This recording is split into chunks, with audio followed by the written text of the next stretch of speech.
और मैं आपके माध्यम से सरकार को चेतावनी के तौर पर कहना चाहता हूं, सरकार अपनी इस आदत में सुधार करे, वरना इसके परिणाम सड़कों में बहुत भारी होंगे।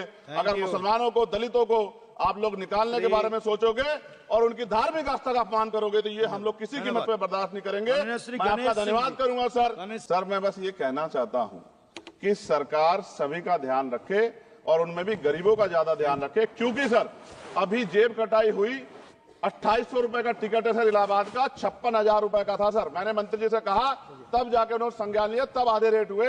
इसलिए कह रहा हूं, धर्म के नाम पे धंधा और लूट नहीं होनी चाहिए सर। मैं जातिगत जनगणना से शुरुआत करूंगा, जिसकी देश को जरूरत है, क्योंकि जनगणना होगी तो आंकड़े आएंगे तो जो बजट दिया जा रहा है वो सही तरह से लोगों तक पहुंच पाएगा, उस बजट का लोगों को फायदा होगा। दूसरी बात, अयोध्या में 3 दिन तक पुलिस ने कार्रवाई नहीं की, इसका खामियाजा एक बेटी को अन्याय के रूप में उठाना पड़ा और मुख्यमंत्री जी यहां खड़े होकर राजनीतिक स्पीच में उस बेटी के अपमान का तमाशा बना रहे थे। ये बहुत दुखदाई है। साथ साथ कुंभ में जिनकी जान गई उनको मैं श्रद्धांजलि देता हूं और मुख्यमंत्री जी को आपके माध्यम से कहता हूं कि वो सूची दे दे तो मुआवजा सब लोगों तक पहुंच जाए। बहुत अच्छी बात है। एक आईना सर मुझे दिखाना है देश भर की सरकारों को। यहीं बागपत के एक बच्चे ने न्याय नहीं मिला सर, आत्महत्या कर ली पार्लियामेंट के सामने, जितेंद्र ने। परभनी में बाबा साहब अम्बेडकर की स्टैचू तोड़ी गई सर, वहां सोमनाथ सूर्यवंशी को पुलिस ने मार दिया सर। यहां पंजाब में सर, अमृतसर में बाबा साहब अम्बेडकर की प्रतिमा पे किस तरह का अपमान किया गया। गोरखपुर में 2 दलित बच्चों की हत्या हुई सर। सूरत में एक दलित बच्ची को फीस ना चुका कारण अपमानित किया गया, उसने सुसाइड कर लिया सर। झुंझुनू में राजस्थान में एक बच्चे की पिटाई की गई मटकी छूने पे सर दोबारा। कठुआ जम्मू में सर एक नाबालिग बच्ची का सामूहिक बलात्कार किया गया सर। साथ साथ सहारनपुर में भूमाफियाओं ने शमशान की भूमि को देवबंद में सर जबरन कब्जा करने की कोशिश की, गोलीबारी की सर। आजमगढ़ में सूरज की हत्या सर हो गई है और पुलिस बचाने काम करे अपराधियों को। सर SC ST को पहले जमीन मिलती थी पट्टों के रूप में, कई सरकार ने दी। उन जमीनों को पहले तो दबंगों ने कब्जा के रखा और अब उन जमीनों को सरकार भी छीन रही है सर। शहर में रहने वालों को SC ST को आवासीय पट्टे दिए जाने चाहिए। आजादी के 75 साल भी घर नहीं है, बाद भी SC ST के बच्चों को जो स्कॉलरशिप दी जाती थी, केंद्र और राज्य का आपसे विवाद है कि 60% आप दोगे, 40 हम देंगे।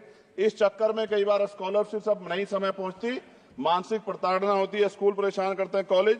इसलिए मेरी राय है सर कि 0 बैलेंस पे उन बच्चों का एडमिशन कराया जाए। जब सरकार कुछ करना चाहती तो बच्चों को फायदा हो जाए।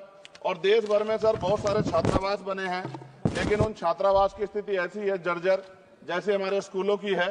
इन छात्रावास का जीर्णोद्धार करा जाए, उनकी रख रखाव का ख्याल रखा जाए, क्योंकि यहाँ देश का भविष्य तैयार हो रहा है। और ऐसी हालात सर स्कूलों की है, स्कूलों के हालात आप देश भर में, मैं उत्तर प्रदेश से आता हूं, जाके देखोगे नगीना क्षेत्र में सर अगर स्कूल गिर जाएगा किस दिन बहुत बड़ा हादसा हो जाएगा, कोई पूछने वाला नहीं है सर। बात OBC समुदाय की जाए सर, OBC समुदाय को वक्त आ गया है कि विधानसभा और लोकसभा में आरक्षण जो है सर मिलना चाहिए, जो उनकी पर्याप्त संख्या यहाँ लोकसभा में और सभी स्टेटों की विधानसभा में आ पाए, जो सामाजिक समानता की दिशा में जरूरी कदम है। OBC को भी SC ST की तरह सर प्रमोशन रिजर्वेशन मिले। OBC आरक्षण में जोड़ा गया सर असंवैधानिक है, क्रीमी लेयर, उसको खत्म किया जाए। सरकारी स्वायत्त संस्थानों में भी सरकारी विभागों के समतुल्य पदों को चिन्हित किया जाए तथा उनकी समतुल्यता स्थापित की जाए, ताकि इन संस्थानों में कार्यरत OBC कर्मचारियों के बच्चों को भी आरक्षण का लाभ मिल जाए। सर पत्रकार सुरक्षित नहीं है। पत्रकार मुकेश चंद्राकर की सर भ्रष्टाचार के खिलाफ आवाज उठाने पर हत्या की गई सर। कौन पत्रकार ईमानदार से पत्रकारिता करेगा। किसानों को MSP की कोई लीगल गारंटी नहीं। एक बड़े किसान है दल्लेवाल जी, 69 दिन से सर जीवन और मौत के बीच आमरण अनशन पे है। क्या अब तक किसी दिन उनकी जान चल जाए, सरकार को संज्ञान लेना चाहिए। सर माइनॉरिटी की बात करूंगा, धार्मिक आस्था की बात है, हम तो सभी का सम्मान करते हैं क्योंकि हमने शपथ ली है, हम संविधान को मानने वाले लोग हैं। लेकिन सर बड़ौत में भगवान आदित्यनाथ निर्वाण लड्डू पर्व के दौरान दुर्घटना हुई, 8 लोगों की जान चली गई, श्रद्धालुओं की 75 घायल है, सरकार ने संज्ञान नहीं लिया। अयोध्या की तरह उनको मुआवजा दे देते तो उनके मन में भी जो माइनॉरिटी है पीड़ा जो है वो खत्म हो जाती। न्यायालय द्वारा पारित आदेश के बावजूद जैन समाज को जैन महातीर्थ गिरनार जूनागढ़ गुजरात पे पूजा करने रोका जाए, जो उनके मौलिक अधिकार का उल्लंघन है सर। बरेली में सार्वजनिक रूप से हजरत पैगंबर मोहम्मद साहब के खिलाफ सार्वजनिक अपमानित गाने चलाए गए। क्या सर मुसलमानों की धार्मिक आस्था का सम्मान नहीं होना चाहिए? उनका भी तो आजादी में योगदान है। और इनको अपराधियों किसका संरक्षण है कि खुलेआम इतने इस तरह गाने बजा के अपमानित कर रहे हैं? संभल की हिंसा में सर 74 लोगों की गिरफ्तारी हुई है और वहां के मुस्लिम डर के साए में है। सरकार बेगुनाहों की गिरफ्तारी बंद करे। महाराष्ट्र में सर चंद्रपुर जिला पड़ता है, मैं अभी गया था, तालुका चिमूर में ताडोबा फॉरेस्ट में संग्रामगिरी पहाड़ पर बौद्ध स्थल है सर, बहुत पुराना। वहां बौद्ध भिक्षु को सरकार बिजली नहीं देती, रास्ता नहीं देती और इतनी बुरी हालत में उनकी धार्मिक आस्था क्या है सर? तथागत बुद्ध की ज्ञान स्थली होने के कारण बोध गया में बौद्ध धर्म के अनुयायियों के लिए जो बहुत महत्वपूर्ण स्थल है सर, इस स्थल पर अवैध कब्जा हटवाकर बौद्ध धर्म के अनुयायियों को सौंपा जाए। उनमें बड़ी चिंता, देश विदेश से लोग आते हैं, तो यहाँ हमारे देश की छवि भी खराब हो रही है।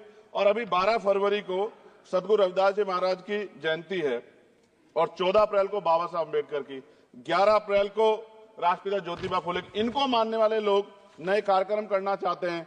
अभी जिस विचार की सरकार है सर, वो तो कोई कार्यक्रम कर लें, लेकिन अगर ये कार्यक्रम करना चाहते हैं तो इनको कोई छूट नहीं है और नई परमिशन नहीं मिल रही। खत्म करूंगा सर, अंत में थोड़ा सा और रह गया सर, इसको खत्म करूंगा। लेकिन सर मैं जानना चाहता हूं, क्या सरकारी पैसे पे एक ही धर्म का अधिकार है? दूसरे धर्म के धार्मिक आयोजनों पे अभी कुंभ में 7,500 करोड़ रुपए खर्च किया आपने। आप रविदास जयंती पे कितना खर्च करेंगे? आप 14 अप्रैल को डॉक्टर बाबा साहब अम्बेडकर जिनकी जय जयकार होती है, उन पे कितना खर्च करेंगे?